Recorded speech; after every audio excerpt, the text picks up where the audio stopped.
Hey everybody, and welcome to Dedmek Plays Distance. This is a really interesting, high-speed racing, car acrobatics, post-apocalyptic, future punk video game kind of thing. You'll see when we get to the gameplay. But it was actually made by a group of students, and it's currently available on Steam, link in the description as usual. Yeah, let's get into it. This game does have a story mode, which will be what I'll be playing through here now. And it's entirely non-verbal, which I thought was very interesting. I'll let the cutscene speak for itself.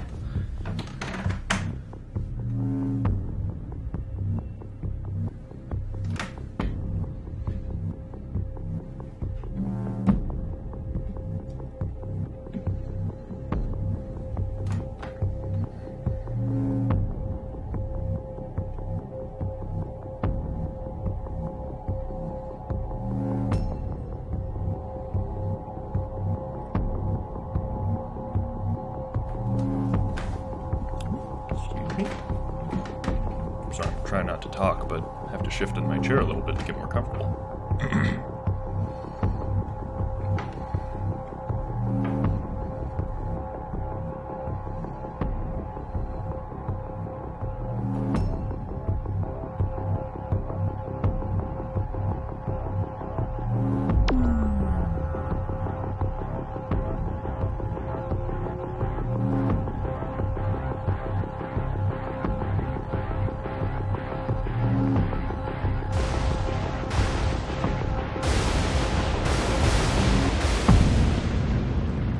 Man, they like to try and make an impact, don't they? I mean, to be fair, it looks fucking awesome. The one thing that is strange to me is why would there be words on the back of the car?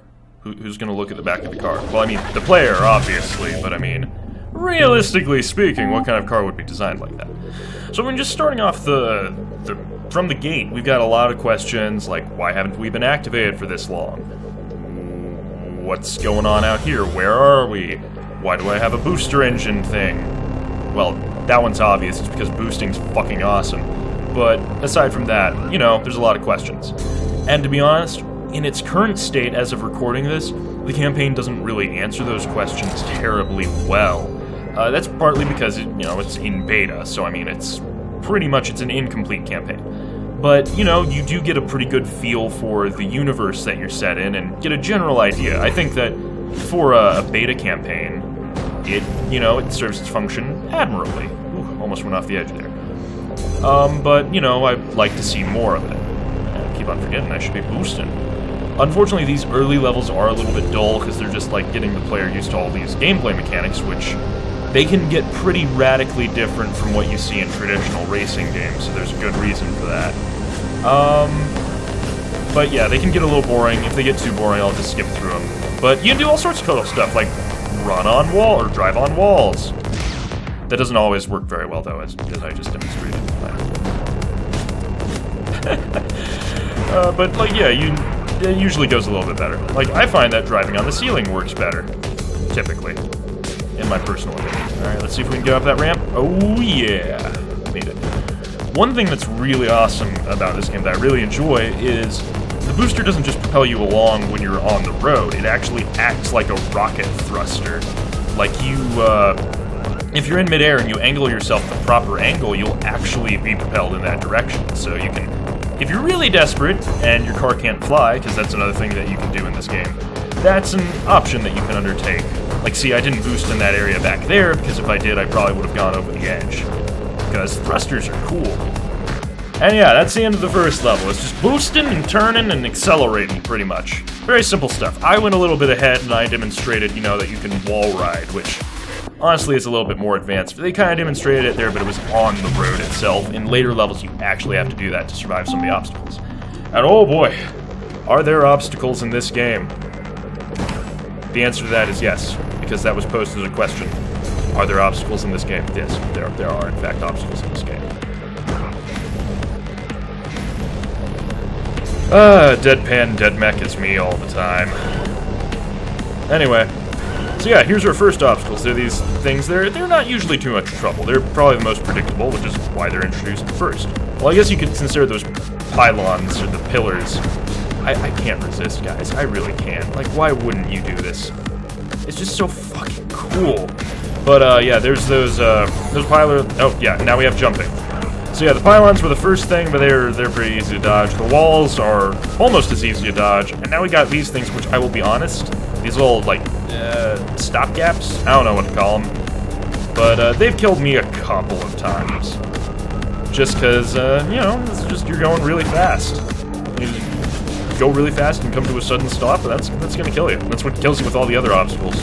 But there's some really cool ones that come up, like the buzzsaws are fun. The road smoothing things, which I think it's ridiculous, but they do show up, I think, later on in this. Oh, there's one. Yep, that smooths the road. If you get a close look at it, you find out that it's actually covered in spikes. And I'm over here like, yes, this is how we smooth neon future roads. With something that belongs on the end of a medieval mace. But anyway, yeah. I lost my train of thought. Shit. This game is cool. There are obstacles. Buzzsaws are cool. The lasers are so fucking awesome. You guys will just have to wait until you see them. You'll probably see them before the end of this episode, but they're so cool. So much fun to run into that I sometimes intentionally run into them. I might have to cut out these levels. I think this one is where flying is introduced? I'm not certain. It might be the one after this one. But, yep. So far, just a lot of jumping. Oh, they included a road sign back there for all the jumps. That was nice of whoever made this city. Or whatever. I mean, there are a lot of questions, as I mentioned before, going on about what's going on here. Like, there's no one around. I mean, what's up with that? But it'll all be revealed. I believe you start noticing desolation in the next episode. Ooh, here comes the buzzsaws. Finally, something interesting to talk about. You know, as if the apocalypse isn't interesting. But, yeah, there may be some desolation coming up in the next level. I do know that by the time we get to the level Ground Zero... Oh, I have played this campaign before, but in case I didn't mention it. I do know... Jeez, I'm sorry. I do know that by the time we get to the level... Okay. We'll just accept that as an okay thing, then. Should have gone off the ramp. I was right there, and I was like, I should have gone off the ramp. And then I just hit the edge of that thing, and then I didn't care anymore. Sorry about that. Lost my train of thought again. I am just wonderful at that. Well, let's focus on what's happening in the now. That's a nice cube. I like that cube.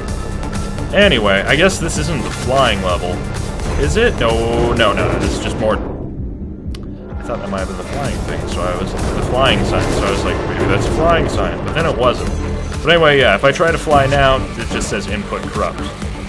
Because, I mean, yeah, it makes you jump also, because X is the same button. Those buzzsaws, if I run into those buzzsaws and you get a proper look at what they do to the car... Yeah, see, there you go, they can dynamically cut the car up.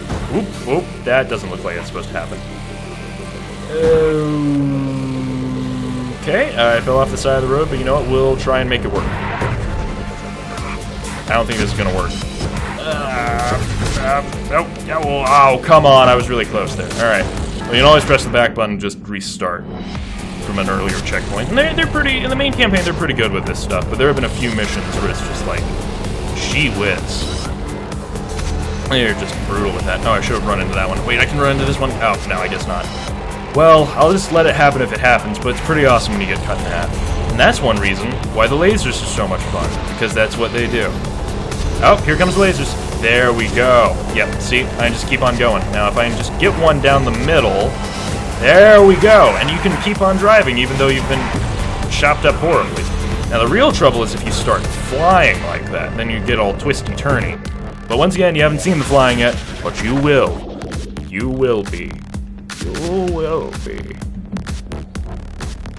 Also, if you don't like electronic music, you probably won't like this game. But you can add a custom soundtrack, but, you know, everything's still all neon and stuff. Oh, and I should mention, I don't believe I have mentioned this yet, but your car colors are customizable, and there's actually a lot of mods to replace the car, I believe. I don't know, I think it might just be limited to levels, I haven't really messed around with that yet, but, ooh, look at how fast we're going.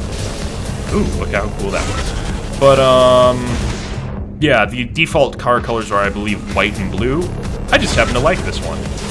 I also really liked the name for this one that I came up with. I decided to call it Cthulhu. I had another one that was black and red, and that one was called Tyrant. But I just like it because it kind of keeps in... Oh, here we go, now it's flying. It keeps in the theme of the sort of the titles. Like, they've got names like... Oh, I can't remember any of the normal names. Damn it all.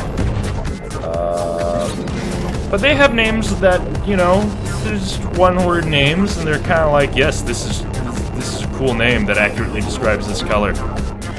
Slightly abstractly, perhaps, but nevertheless. Let's just dodge these throw pillars. Maybe they're decorative pillars. I'm proud of that joke. No, I'm not. But, nope.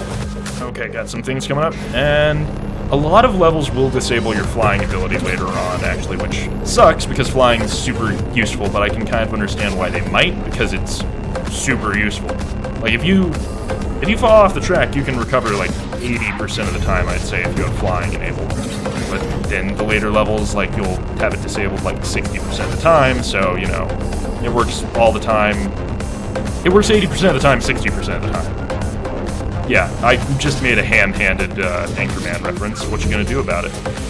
Oh, I remember this tunnel. It's so fucking cool. If we can make it through this without getting, like, hit by anything once. Well, we just did. I feel accomplished now. This is actually one of my favorite levels in the main campaign, I think. We're gonna just... Gotta make sure that our car doesn't overheat. Oh yeah, did I explain overheating? If you boost for too long, you'll overheat and explode. If you fly for too long, you'll overheat and you won't explode, but you will probably fall to your death. But if you fly for too long and then overheat or boost, then you will die. You will die. Oh yeah, and those portals are really cool, also. But you've seen them before. I was just talking about other things. I was kind of in my own little world when I drove this game. There's just a lot to take in, isn't there? And hell, I don't even think half of this stuff matters. It's just, damn, that's pretty. Oh, and now we start getting to the desolation part. Yeah. This is where the story kicks up a little bit. I mean, as I said, it's non-verbal entirely. Like, the cutscene at the beginning is the only cutscene at all.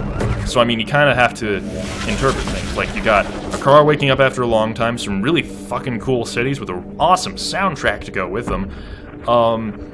And then everything goes to shit outside of a certain area. So, must have been something going on. This area seems pretty technologically inclined. Computer virus, maybe? Oh yeah, and this level is where the game just straight up turns into a horror game. Like, you'll see what I'm talking about. Like, oh, yep, that thing. That's your monster. I mean, it's not scary in the traditional sense, but it's intimidating. I would definitely call him intimidating. And the music's menacing, and the area's not all pretty. It's like emergency lights and shit. Like, you're the prettiest thing here. Not you, I mean the car. Though you're pretty pretty, if I'm being honest. That side, yep, see. I mean, it wasn't as startling as when I first saw it. When you're playing this the first time, it's like, oh, Jesus, I was honestly not expecting that. And then you get these things. I don't even know what these things are. Or what that thing was that did the thing to us. I mean, it had a portal in the middle of it, so I don't know. Oh, and despite the fact that it is a portal surrounded by hexagons, it can portal around, which I'm just like, does that even make sense? And I'll just have to assume it. So. Can you portal a portal? Now you're thinking with portals. Or, you know, just thinking like someone who smoked a lot of marijuana, but I mean, you'd be surprised how narrow the difference is between a pothead and a quantum physicist. They both think of some crazy shit. Oh, Jesus! Don't have an excuse for that one. I was just unprepared. I was too busy congratulating myself on my own stupid joke. Oh, there we go. Now we got spooky thing. I'm gonna fly it. Oh. I was gonna try and fly over it, but I guess he didn't like that. Whatever. Ooh, this doesn't look good. That especially does not look good. Oh yeah, if I remember right, you actually need to fly into it. Although I didn't think so the first time I played this. Did I mention that I played through this campaign before? That's why I'm so matter-of-fact about it. I was playing through and I was like, man, this game is awesome. Then I realized that there was no coverage for it on YouTube. So then I was like, man, someone should do a Let's Play. And then I was like, hey, I'm a Let's Player. No one watches me right now, but hey, that's fine. Maybe this will be the game that gets me popular. Like, yeah, you saw the car's thruster capabilities back there. I flew like halfway over through that thing without even having to use my actual flying ability. I mean, it's just cool. And when you get into the later levels, the game will get like really acrodynamic, flippy-dippy, crazy shit. Like, you'll get something a little bit more complex than just this. Oh, I do really like this tunnel, though. I'm trying to get through here at, like, maximum speed. What? I thought it was longer than that. Oh, yeah. Another thing that's slightly annoying to me is the fact that those rotating rings, the metal-looky bits are actually metal and solid, and they are far more solid than your car, which is unfortunate. But, I mean, them's the brakes, I guess. The question is, did I make it to a checkpoint? Yeah, it looks like I made it to a checkpoint before the thing. Like, I don't even care about lasers, really. It's just... oh. Aha! Oh. I thought I was going to start flying there, but it didn't work. Oh well, I guess I did make it to a checkpoint, so I mean, it's not a big deal. Let's try and avoid the lasers this time, just because I can. Just because I guess it's a bad thing. I mean, they might eventually change it to where lasers will kill you, and I don't want them to do that. Well, lasers can kill you if they cut you into small enough pieces.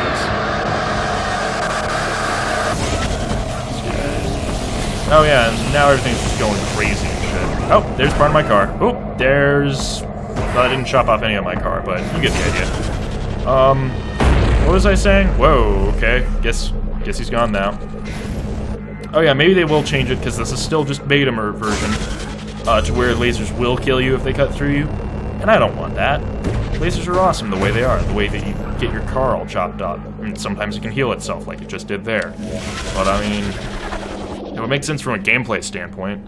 On the other hand, they're pretty hard to dodge. I think they're good where they're at, personally. And I'm gonna take a sip of water right now. That is good. Alright, well, I don't know exactly how long I've been recording for, so I think this is a good place to end this episode. Thank you guys a bundle for watching, and see you guys next time. Bye.